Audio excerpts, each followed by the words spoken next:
Hi friends, అందరు బాగున్నారా? ఈరోజు లేటెస్ట్ అప్డేట్ ఏంటంటే నేను ట్యాక్సీ డ్రైవర్ గురించి లాస్ట్ టైం పోస్ట్ పెట్టాను. అందులో లోకల్ నుంచి వెళ్ళి హైరింగ్ అనేది కొంచెం లాంగ్ ప్రాసెస్ అనిపించింది. బట్ ఇప్పుడు వేకెన్సీ ఓపెన్ అయినాయి. ఓకే, ఇక్కడ ఎవరున్నా కూడా మీరు నాకు కాంటాక్ట్ చేయండి.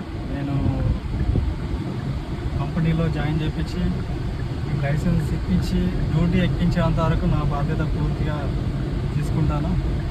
ఓకే, అండ్ ఇది సెమీ గవర్నమెంట్ కంపెనీ ట్యాక్సీ వచ్చేసి. ఇందులో స్టార్టింగ్లో కొంచెం ఛార్జెస్ ఉంటాయి. ఆ ఛార్జెస్ అవన్నీ నేను చూసుకుంటాను.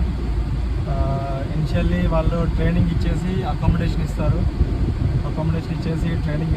ట్రైనింగ్ అయిపోయిన తర్వాత డ్యూటీలో ఎక్కినప్పుడు ఆర్టీఏ కార్డ్ అవన్నీ వాళ్ళే తీసిస్తారు.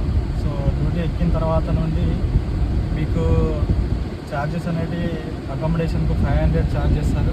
ఒకవేళ మీరు ఓన్ అకామిడేషన్ ఉంటే గిట్ట 500 మీకు ఇచ్చేసి మీరు బయట ఉండడానికి అనుకూలంగా ఉన్న ప్లేస్ ఓకే అయితే మీరు ఆ ఛార్జెస్ తీసుకోవచ్చు.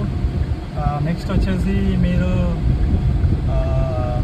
లైసెన్స్కి అయిన ఖర్చు ప్లస్ వీసా ఖర్చు అనేది ఏం లేదు. బట్ ఓవరాల్గా ఒక కాస్ట్ అనేది పెట్టాడు కంపెనీ తరఫున. ఆ కాస్టింగ్ వచ్చేసి మంత్లీ సాలరీ